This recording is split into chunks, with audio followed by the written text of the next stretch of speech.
La rue est gérée.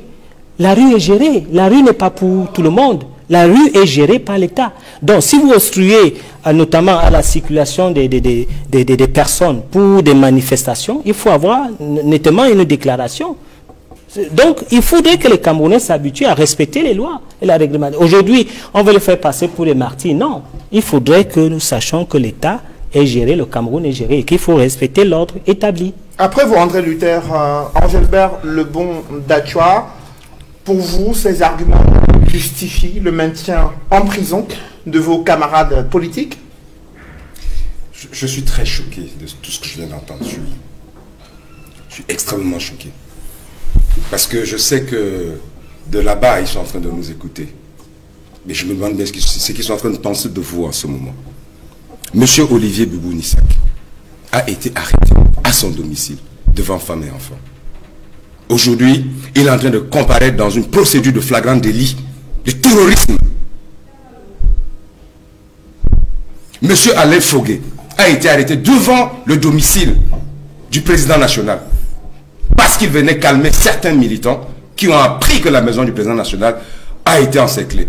Il est poursuivi aujourd'hui pour terrorisme, c'est-à-dire qu'il risque la peine capitale. Monsieur Zamboué Pascal, qui est le coordonnateur national au MRC, a été arrêté dans un hôtel à Douala. Aujourd'hui, il est dans une procédure de flagrant délit pour terrorisme, la peine capitale.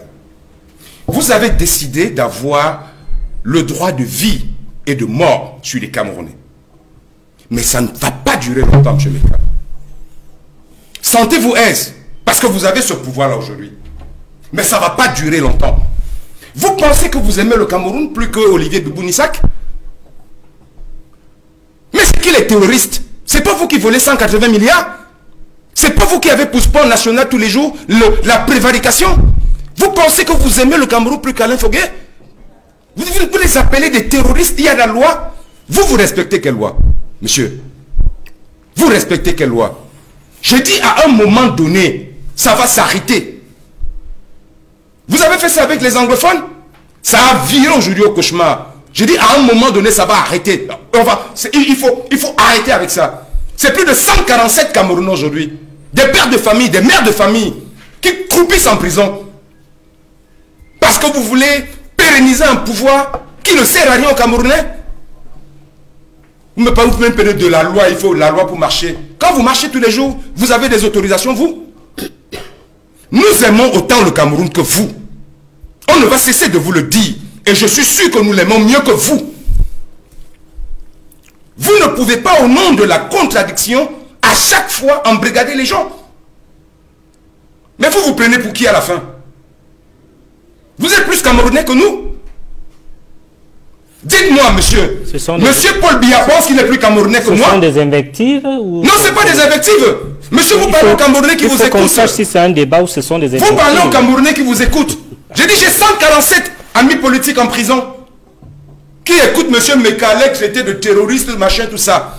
Des gens qui ont demandé quoi? Des gens qui ont demandé à ce qu'il y ait simplement la fin de la guerre dans le nord et le sud-ouest. Des gens qui ont demandé à ce qu'on voit plus clair dans la gestion de plus de 3 000 milliards pour l'organisation de la CAN.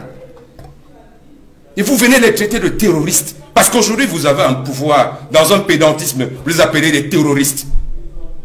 La roue tourne, M. Meka. Après vous, Engelbert, Edmond Kamia, comment comprendre cette situation? Le maintien en prison